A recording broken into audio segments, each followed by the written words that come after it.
नमस्कार, हमारे इस विशेष प्रोग्राम में आप सभी का स्वागत है। आपके साथ मैं हूं डॉक्टर गुलरेज गौरी। आज हमारे इस विशेष कार्यक्रम में हमारी ख़ास मेहमान हैं डॉक्टर शिखा उपाध्याय। मैम, आपका बहुत बहुत स्वागत है। सबसे पहले हम जानना चाहेंगे कि लंबे समय से आप इस प्रोफेशन में हैं, टीचिंग प्रोफेशन से शुरुआत हुई और अभी प्रिंसिपल की जिम्मेदारी संभाल रही हैं। सबसे पहले हमें बताइए कि एक टीचर की सबसे बड़ी जिम्मेदारी क्या होती है? एक टीचर की जिम्मेदारी होती है शिष्य यानी कि जो बच्चे हैं, विद्यार्थी हैं, उनका सही तरह से मूल्यांकन करना। एक शिक्षक को सबसे पहले ये जानना चाहिए कि बच्चा क्या कर सकता है और कैसे। अब पहले दिन तो कक्षा में ये संभव नहीं हो पाता है, तो उसके लिए कुछ 6-7 दिन सफिशिएंट होते हैं एक टीचर के लिए कि वो बच्चे का मूल्यांकन कर सके कि वो किस एरिया में इंटरेस्टेड है। कुछ बच्चे होते हैं जिनको मौखिक अच्छे से बनता है, कुछ बच्चे होते हैं जिनकी लिसनिंग एबिलिटी ज़्यादा होती है, कुछ बच्चे पिक्चर्स देखकर सीखना ज़्यादा आसान समझते हैं। तो ये हमेशा लोगों को लगता है कि ये सिर्फ छोटे बच्चों की बात हो रही है, पर ऐसा बिल्कुल भी नहीं है।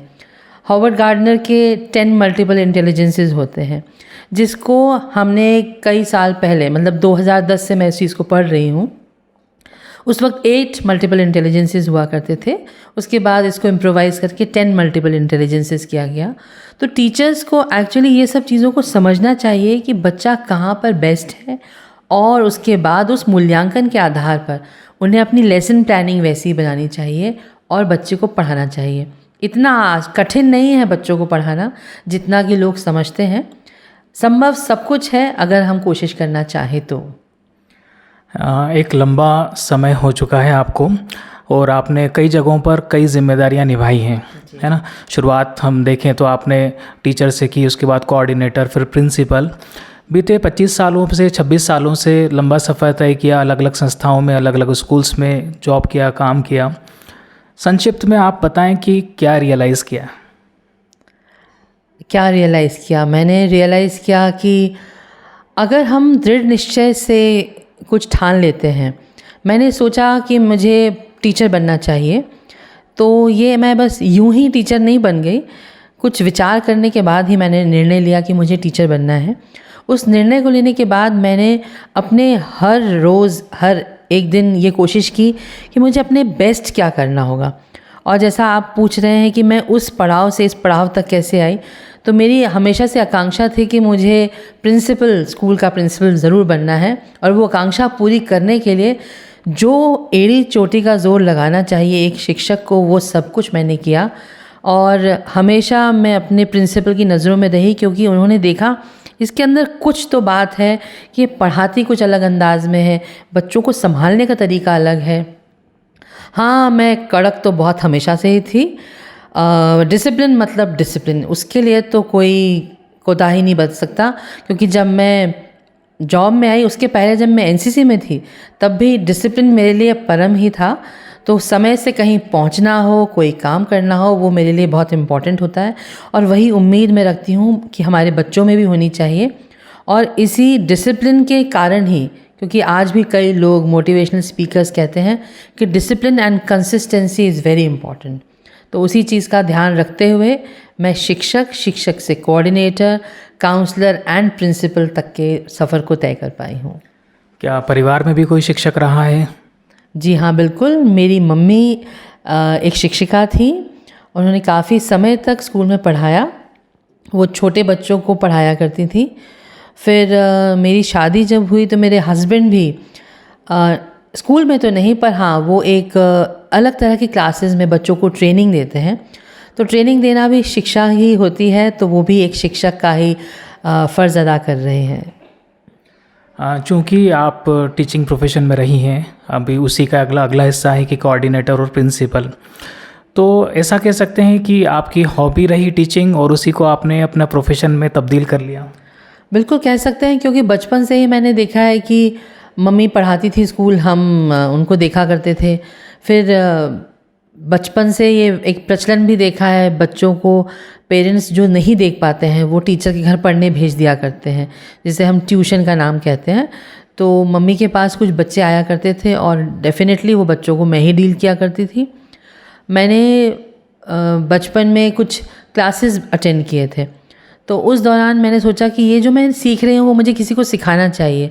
तब नहीं पता था कि मैं इस तरह से टीचर बन जाऊँगी, पर हाँ, आज जब आप ये बात कर रहे हैं तो मुझे ध्यान आ रही है बात कि उस वक्त से ये चीज़ें थीं कि हाँ, किसी को अपना सीखी हुई बात अगर सिखाई जाए तो डेफिनेटली हम not at a work place but हाँ, शिक्षक तो हो ही गए थे। मौजूदा दौर में टीचिंग प्रोफेशन कितना चैलेंजिंग हो चुका है और कितना डिफ़िकल्ट है?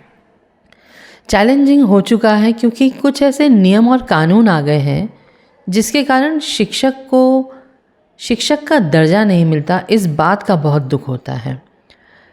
हम जब शुरुआती दौर में मैंने पढ़ाना शुरू किया था तो पेरेंट्स बहुत अच्छे से बात किया करते थे। आज के समय में पेरेंट जो है हमारी उम्र का या हमसे थोड़ा छोटा उम्र का काफ़ी ओवर पॉसेसिव हो गया है और वो सिर्फ नियम और कानून का ही शायद राग अलापता है। वो कोई आदेश आया है तो बच्चा ये पालन नहीं करेगा, वो पालन नहीं करेगा। मुझे ये समझने में बड़ा अजीब लगता है कि बच्चों को डिसिप्लिन सिखाना कहाँ तक गलत है, बच्चों को सही बातें सिखाना कहाँ तक गलत है, जिसके लिए पेरेंट ओवर पॉसेसिव हो जाता है। पेरेंट चाहता है बच्चा एक अच्छा नागरिक बने, उनकी देखभाल करे, तो ये सब चीज़ें कैसे सीखेगा वो? क्या वो देर से कहीं पहुंचता है तो वो एक अच्छा नागरिक, अच्छा बच्चा बनता है?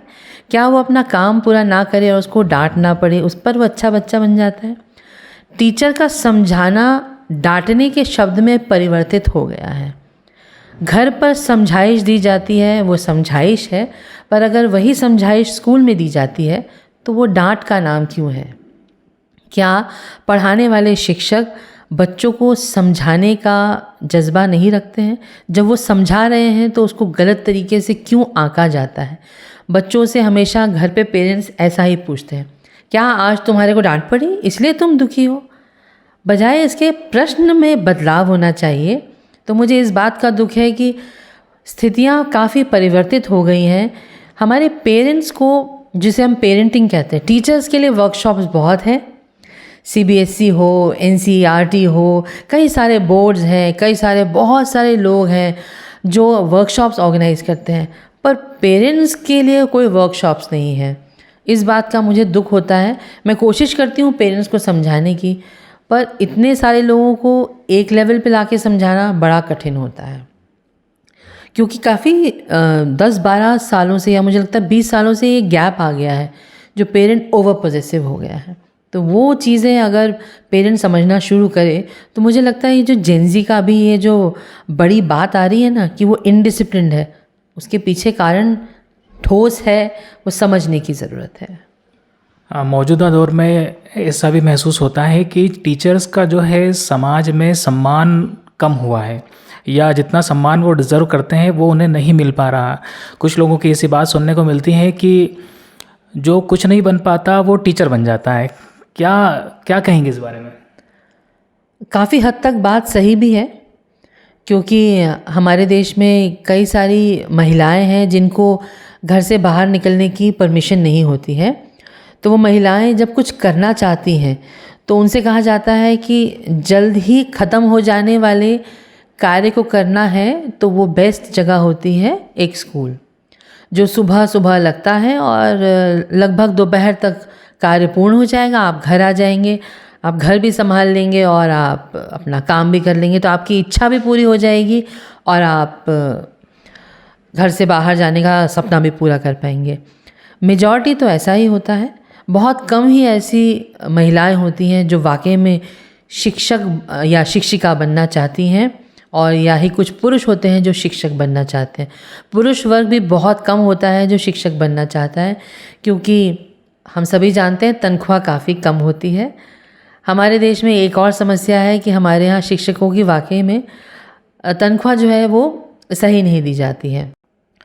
कई स्कूल हैं जो शिक्षकों का ध्यान रखते हैं, उनको बराबर सैलरी देते हैं, पर कई ऐसे भी हैं, हम अपने आसपास भी देखेंगे, जहाँ पर उनकी मेहनत को तवज्जो नहीं दी जाती है और उनको सही सैलरी नहीं दी जाती है। तो कई बार अनमने मन से भी लोग टीचर बनते हैं और कई बार कोई अपॉर्चुनिटी ना होने के कारण भी लोग टीचर बनते हैं। तो ये बात में तो कोई दो राय नहीं है कि आप 70% लोग ऐसे ही पाएंगे जो कि टीचर इसीलिए बने क्योंकि उनके पास या तो कोई अपॉर्चुनिटी थी नहीं या हम और कुछ नहीं कर पाए। चूँकि महिलाओं की बात निकली है, टीचिंग प्रोफेशन की बात हो रही है, तो हम कुछ सामाजिक प्रश्न भी मैं आपसे पूछना चाहूँगा। Teaching apart from teaching profession, feminism के बारे में क्या कहना चाहेंगे संक्षिप्त में? फेमिनिज़म के बारे में तो मैं ये कहना चाहूँगी कि being a very strong lady, मैंने तो यही समझा है कि औरतें खुद अपने आप को पता नहीं क्यों डीवैल्यू करती हैं, अपना इम्पोर्टेंस नहीं समझती हैं। हम जब भी, जहाँ भी, जैसे भी हैं, हम सक्षम हैं, हर चीज़ में सक्षम हैं।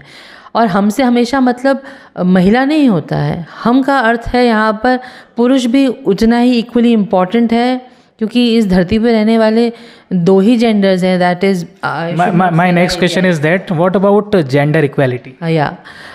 May be this question can be taken wrong, but gender equality exactly, everybody is all same. देखिए, बिना आप यहाँ बैठे हैं और मैं यहाँ बैठी हूँ, हम दोनों का होना इस जगह पर बहुत ज़रूरी है, तभी ये सारी चीज़ें बैलेंस ऑफ नेचर, इकोसिस्टम लोग जिसे कहते हैं, मेरा फेवरेट सब्जेक्ट रहा है। जैसा मैं जब पढ़ाती हूँ तो उसमें इकोसिस्टम एक चीज़ होती है, पेड़ हैं तो जानवर हैं, जो और वो दोनों हैं तो ये वायुमंडल है। इसी तरह से अगर महिला है तो पुरुष है और पुरुष है तो महिला है, तो हम सब इक्वली ही रहना हमें चाहिए और एक दूसरे का सम्मान करना। इसी से जुड़ा एक और प्रश्न, आप इक्वालिटी की बात कर रही हैं तो ठीक है, बार बार आवाज़ भी उठती है, लोग इस बात का कहते भी हैं कि भाई समान अधिकार होना चाहिए, समानता होनी चाहिए, तो क्या सुविधाओं के साथ साथ सज़ा में भी बराबरी होना चाहिए? बिल्कुल होना चाहिए। जब गलती की है तो भागीदार तो होना बनता है, क्यों नहीं बनता है। वहाँ पर किस तरह का डिस्क्रिमिनेशन, जब हम मांग रख सकते हैं, या मतलब हमसे मेरा मतलब, मैं तो शायद नहीं इस चीज़ को एक्सेप्ट करती हूँ मांग रखने में, क्योंकि अपनी जगह बनाने का अधिकार सभी को है, अपनी जगह सभी को अपने हिसाब से बनानी चाहिए, उसमें इक्वालिटी या अनइक्वालिटी की बात नहीं आती है। अगर हमारे अंदर क्वालिटी होगी तो डेफिनेटली इनइक्वालिटी वाली बात ही नहीं आएगी। बट हाँ, कभी कभी कहीं कहीं किसी जगहों पर लोगों के साथ गलत होता है, क्योंकि जो लोग बोल पाते हैं वो तो मौका ढूंढ लेते हैं।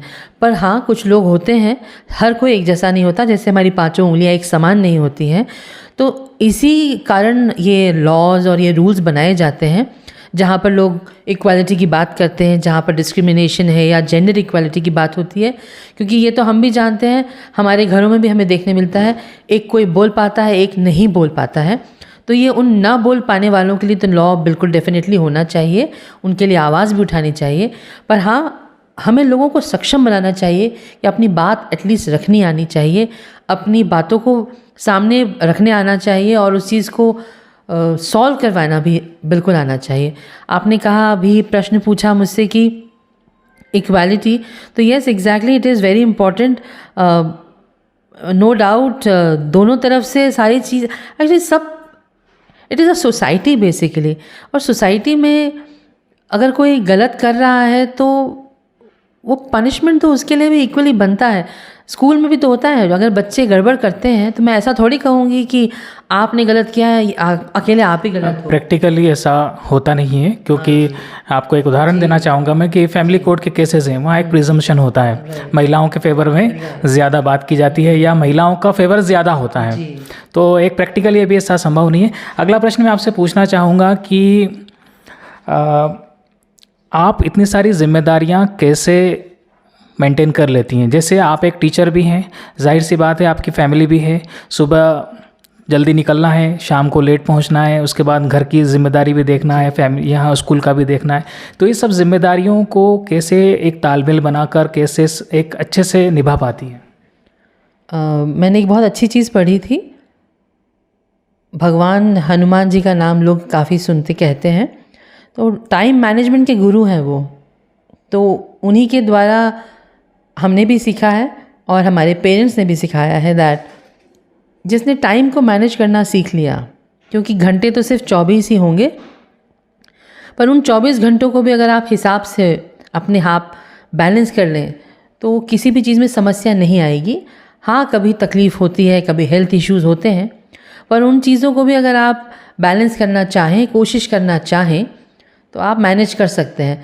तो जैसा मैं मैनेज करती हूँ, सुबह डेफ़िनेटली मुझे सारे घर के काम करने होते हैं, फिर स्कूल आना होता है।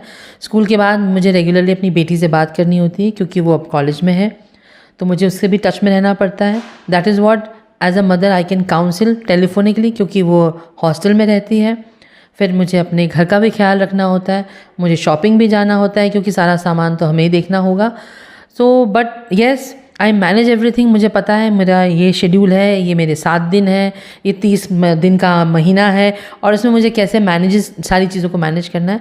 तो अगर डिसिप्लिन और टाइम मैनेजमेंट है तो आई डोंट थिंक सो किसी को भी समस्या हो सकती है। संक्षिप्त में जवाब दीजिएगा, आपका आइडियल पर्सन कौन है ज़िंदगी में और क्यों है? ये तो बड़ा डिफ़िकल्ट क्वेश्चन है। मुझे अलग अलग एरियाज़ के बहुत सारे लोग मेरे आइडियल लगते हैं। जब मैं सिनेमा देखती हूँ तो मुझे अमिताभ बच्चन जी मेरे आइडियल लगते हैं, कि मैं चाहती हूँ कि मैं भी उनके जैसे इस उम्र तक इसी तरह एक्टिव रहूँ। I really appreciate him because मैं आज भी जब कौन बनेगा करोड़पति देखती हूँ तो मैं कहती हूँ कि वो कैमरे में बिना भूले, बिना अटके कितने बढ़िया तरीके से बात करते हैं, बड़े डाउन टू अर्थ हैं, अलग अलग तरीके के लोगों से मिलते हैं और उनसे बहुत अच्छे से बात करते हैं। Yes, he is a film star, he can not be tough with everyone. Then मुझे हमारे प्राइम मिनिस्टर बहुत अच्छे लगते हैं। रीज़न है कि वो भी बहुत टाइम मैनेजमेंट पर फोकस्ड हैं। मैं सिर्फ टाइम मैनेजमेंट की बात कहूँगी, nothing political. So that is very important, क्योंकि इस एज पर आकर काम को करना, वो भी इतनी एक्यूरेसी के साथ, that matters a lot, that matters a lot. So that's these 2 people. और भी बहुत लोग हैं। मेरे पेरेंट्स खुद मेरे आइडल हैं, और जहाँ मैं काम करी जिस संस्था में, वहाँ पर मैं सेठी सर को अपना आइडल समझती हूँ, क्योंकि वो, मैं उन्हें देखती हूँ कि हाउ फोकस्ड ही इज़, किस तरह से प्लान करते हैं और चीज़ों को, ड्रीम को कम ट्रू करने की कोशिश करते हैं। आपके स्टूडेंट्स के लिए, आपके स्टूडेंट्स के अलावा दूसरे बच्चों के लिए और तमामी टीचर्स के लिए आपका क्या मैसेज है? मैसेज है, समय का सही सदुपयोग करें। हमको भगवान ने जो ये जीवन दिया है उसका सही इस्तेमाल करें, क्योंकि ये जो मौका मिला है ये हमें बार बार नहीं मिलेगा। वो तो हम आगे का भविष्य हम कोई नहीं जानते, पर जो मौका मिला है इसका सही सदुपयोग करें। जिस देश में रहते हैं उस देश के लिए कुछ करें, क्योंकि हम अपने देश के लिए कुछ बेस्ट करने के लिए एक प्रोडक्टिव तरीके की सोच रखनी पड़ेगी। और प्रोडक्टिव हम तभी बन पाएंगे जब हमारा फोकस सही होगा, चाहे हम स्टूडेंट हों, चाहे हम टीचर्स हों, चाहे हम एक आम इंसान ही क्यों ना हो। अगर हम फोकस्ड हैं, हमें पता है हमारा ध्येय क्या है, उद्देश्य क्या है, तो हम सही तरीके से अपने टारगेट को फुलफ़िल कर सकते हैं। मैम, हमारे साथ जुड़ने के लिए बहुत बहुत शुक्रिया। आपने समय निकाला, बहुत बहुत धन्यवाद।